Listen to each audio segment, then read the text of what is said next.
why are we here? We are here to be happy. Agree or not?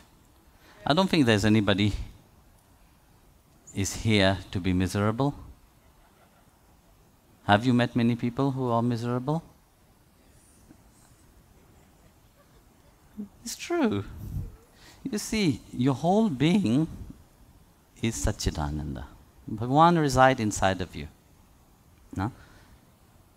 God resides inside of you. That is the parcel of divinity that you hold. That means you should be happy. By any means, happiness is something which flows naturally. It is not something that you have to do. Nowadays you hear people always say, I have to do this to be happy, I have to do that to be happy.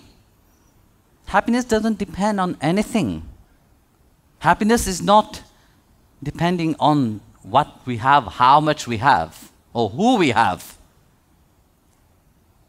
This is your inheritance from the divine itself to be happy. But yet, you engage yourself to make yourself more miserable. Have you seen the animal? Most of the time they're happy. Have you seen the birds? They're always chirping and being happy. Naturally, this is your state that you have to be. But yet, we have to be reminded. Remind ourselves continuously that we have to be happy. But yet our mind is so much drawn towards the outside. So if I am happy, I must be happy of having this or that or someone. Then where is your happiness? It's gone. You know, we become naturally miserable. But there is great investment in being misery. In the miserable state, there's great investment into it. You know, when you're miserable, people care for you. People sympathize with you. People look after you. People ask you how you are. No? When you are happy, does somebody come and ask you that? No, they will not ask you. So that's why I said there's great investment of being happy. Great investment of being miserable. That's what you have to think about. You know, you continuously say to yourself, yeah, I am miserable. People care for you. People attend to you. People love you. Nah, that's what it is, you know, when you're miserable. People look after you. You know, if somebody is joyful, does somebody ask the person, how are you today? No. But if somebody is miserable, looking at the grumpy face of that person, continuously you will ask, why are you miserable? You know? How can I help you? What should I do for you? You attend. That's why this world is like that. People run to become miserable. And yet, they want to be happy. But when you are happy, what happens? You know, when you're miserable, you have a lot of people care for you. A lot of people, a lot of friends with you will entertain you. But when you become happy, what happens? They go away. Bye-bye. Why is that state? Have you noticed something when you are into the world, you know, when you are still searching about your spiritual path, you have not yet found, you have a lot of friends which will entertain you. Let's go to this pub, let's go to this festival, you know. But then you become spiritual. Everybody will like to discourage you. So why are you going to this path? You know? Why? Because you are radiant. You know, you become radiant, you become happy. The moment you become happy, they start to see their own miserable state. That you have attained to happiness. Why? You know, you have heard this saying, if I am not happy, you should not be happy. You don't have the right to be happy. So they are still in that darkness state. When they are still in that darkness state, everything appeared terrible. Happiness, like I said, is a very natural state. It's a state of who you are. There's no effort needed to be happy. But to be miserable, there is always lots of effort, because you have to go and look for things to make you unhappy. Do you notice that in your life? Huh? Analyze your life, you will see. Have you seen people who are into that blissful state? Naturally they are happy. But when they are happy like that, when you are in that joy, into that bliss, you will irritate everybody else. This is how it happened. People don't want you to be happy. You will irritate the people. You will make them more frustrated, which is good.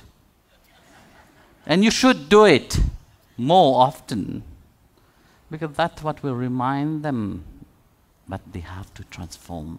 But if you sit there and sympathize with them, you are encouraging them to become more miserable. That doesn't mean that you can't help them. Help them, but remind them how ugly it is to be unhappy. Like that, you will be able to do something for the society. Otherwise, you are not doing anything for society. You are just playing the same role as all these millions and billions of people are doing. If something have touched you inside, something have transformed you, all your action, whatever you do. You know, in Bhagavad Gita, Krishna said, chapter 2, verse 49 of Bhagavad Gita, he said that, O Arjun, take refuge in knowledge. Perform all action, you know, which is not based on a selfish motive, but it's based upon divine knowledge. For those who perform selfish motives, they are a miser. You know? So beautifully, Vyasa have wrote, you know, what Bhagavan Krishna have spoken. You know. It's a reminder that our aim in life must be highest. Our goal must be a goal that we can't even reach. Even if we want to reach that goal, we should not reach that goal.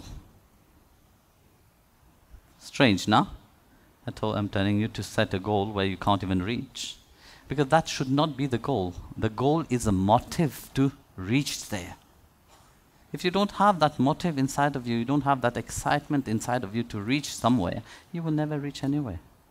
Imagine you're working so much, you know, and then you set a certain goal. Let's say I want to get 10 million. Once you reach 10 million, what is left afterwards? You are waiting, turning your finger, waiting for a decent death to happen to you? No, put a goal where you can't reach. That is the divine aim. No? The highest of all. And let yourself be inspired, like Krishna said in that verse. You see, you have to perform action that is inspired you. Inspiration is the aim. If you're not inspired in what you're doing, you can't reach. You are not inspired to move forward. So that, you see, then you will do everything with a certain motive. Yes, I'm going to work in a miserable state. No? I'm lagging. I'm dragging my leg to go to work. You know? There's no excitement. But when you do something with certain inspiration, you know, certain excitement inside of you, you may work, you will not get tired. You're not looking at your watch when the time will come to go back home. You're inspired to move forward, to do it to your best. There, Bhagavan is reminding you that, yes, you have to try your best. Try your best in everything that you do in life. If you want to be truly happy, try your best to attain. But by trying, that is not the goal itself. You know, trying must be from something that inspired you, that push you forward always. And love is like that. When we talk about love in one life, love is inspiration. Love is your being. Love is all around you. And those who perceive that, those who have attained to that love, those who are seated into that love, everything that they do is infused with that love. Then everything becomes perfect. Like Bhagavan is perfect. And Bhagavan wants that his creation is reminded to become the reflection of him. Imagine somebody come to you and said, yes, I'm very in blissful state, but yet looking at your face is miserable. Do you become an inspiration for the people?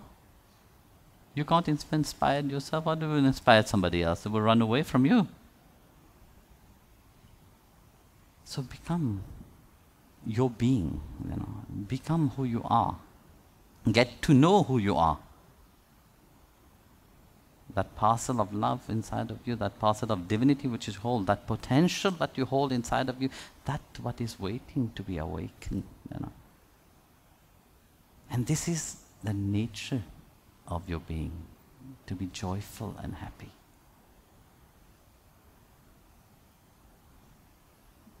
And blissful. Because bliss is everlasting.